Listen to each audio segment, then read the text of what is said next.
2 बार national award पा चुके director Sreejith Mukherjee ने श्याम बेनेगल, ऋतुपर्ण घोष और ऋषिकेश मुखर्जी के अंदाज का वो सिनेमा जो जिंदगी की हकीकतों पर बेस्ड होता था, जो कड़वी सच्चाइयां बताता था, जो बिना किसी मेकअप और बिना किसी बनावट के जिंदगी को उसके असली फॉर्म में हमारे सामने लेकर आता था, एक बार फिर उसकी कामयाब कोशिश की है और बड़ी ही खूबसूरत कोशिश की है। ये बड़े बड़े सरकारी अफसर हैं, एविक्शन नोटिस लेकर आए हैं। ये कोठा खाली करना होगा बेगम जान। इस कोठे के बीचों बीच हिंदुस्तान और पाकिस्तान का बॉर्डर निकलेगा। साल 2016 में आई थी फिल्म राज कहानी, जिसको नेशनल अवार्ड भी मिला।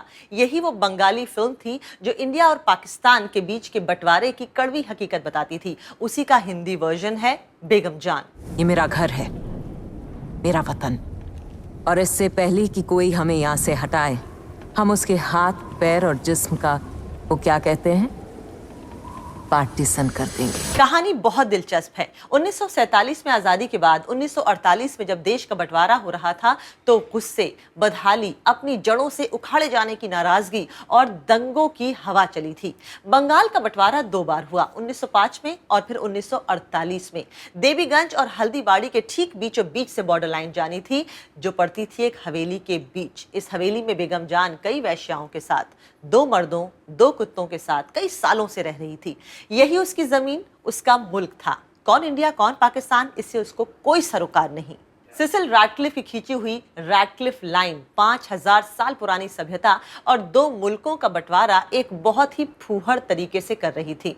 जब इंडियन सरकार के नुमाइंदे सेन और पाकिस्तानी सरकार के नुमाइंदे इलियास जाते हैं कोठे पर, उस वैश्या के कोठे पर, यह बताने कि इसको खाली करो, यहां से जाएगी बॉर्डर लाइन, तो वो हंसते हुए कहती है कि ए रुबीना, इससे अच्छा बंटवारा तो रहीम चाचा बकरे का करता है।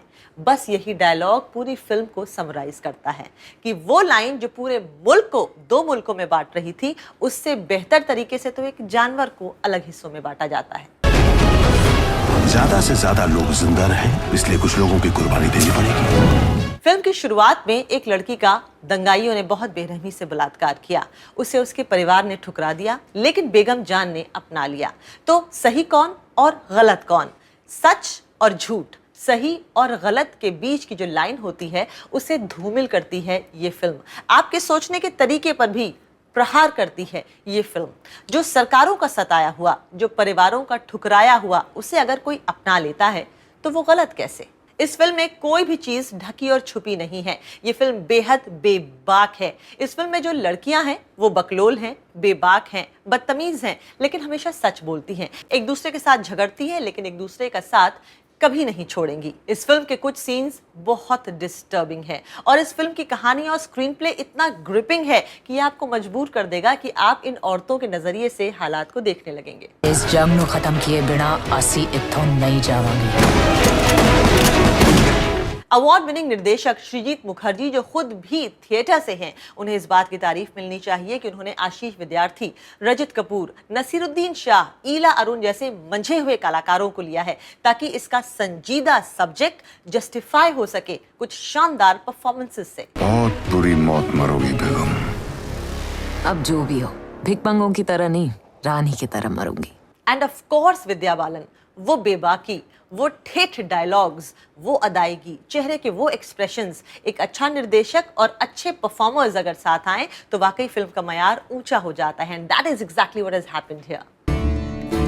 बाप, भाई, बेटा, शौहर, बेगम जान की चौखट के उस पार हर मर्द मुर्गा होता है, 3 टांगों वाला मुर्गा। गौहर खान और पीतोबश त्रिपाठी के बीच दर्शाए गए वो प्यार भरे सीन्स जो ये दर्शाते हैं कि एक वैश्या और उस कोठे पे रह रहे एक दलाल के बीच में भी सच्चा प्यार हो सकता है।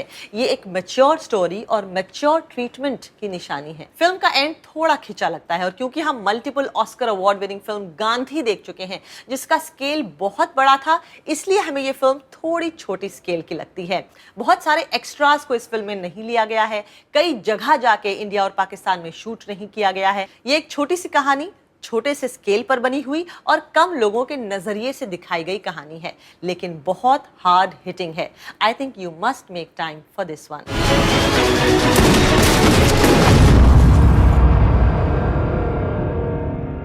रिश्ते सिनेप्लेक्स फिल्म बेगम जान को देता है 3.5 थम्स अप।